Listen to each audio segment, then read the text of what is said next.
পাবনায় প্রতিদিনই বাড়ছে কারফিউ শিথিলের সময়, এরই সাথে অনেকটাই স্বাভাবিক হয়ে এসেছে পাবনার মানুষের জীবনযাত্রা।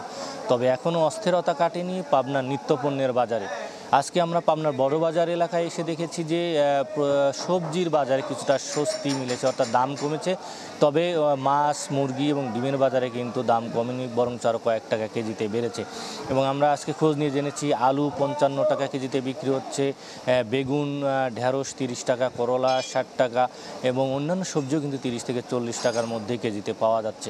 অর্থাৎ সবজির বাজারে গত কয়েকদিনের তুলনায় আজকে কিন্তু সবজির বাজারে দাম কিছুটা কমেছে। এবং আমরা ডিমের বাজারে খোঁজ নিয়ে জেনেছি যে কিন্তু গত 3 দিনের ব্যবধানে প্রতি হালি ডিমে কিন্তু 3 টাকা বেড়েছে। গত কয়েকদিন আগেও 3 দিন আগেও যে ডিম বিক্রি হচ্ছে 45 টাকা হালিতে, সেটি আজকে বিক্রি হচ্ছে 48 টাকায়। এবং আরেকটি বিষয় হচ্ছে যে কাঁচামরিচের দাম কিন্তু কমেছে। কাঁচামরিচ আজকে বিক্রি হচ্ছে 140 টাকায়, গত সপ্তাহে যেটি ছিল 240 থেকে 300 টাকা কেজিতে।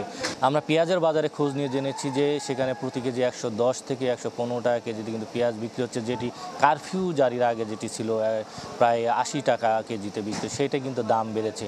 মাছের বাজারে খোঁজ নিয়ে আমরা জেনেছি যে মাছের বাজারে প্রায় কেজিতে 30 থেকে 40 টাকা বেড়েছে এবং ছোট মাছগুলোতেও কিন্তু বেশ দাম চড়া রয়েছে। মুরগির বাজারে লেয়ার, ব্রয়লার এবং সোনালী মুরগি, সেখানেও কেজিতে 30-40 টাকা বেড়েছে। এবং এর বাইরে চাল, ডাল, তেল যে নিত্যপণ্য রয়েছে সেগুলোর বাজার দাম কিন্তু স্থিতিশীল রয়েছে। এই ছিল পাবনা থেকে নিত্যপণ্য সহ সবজির বাজারের সর্বশেষ পরিস্থিতি। শাহিন, আপনাকে ধন্যবাদ। দর্শক, পাবনা থেকে বাজার পরিস্থিতির খবর জানাতে আমাদের সাথে ছিলেন সহকর্মী শাহিন রহমান।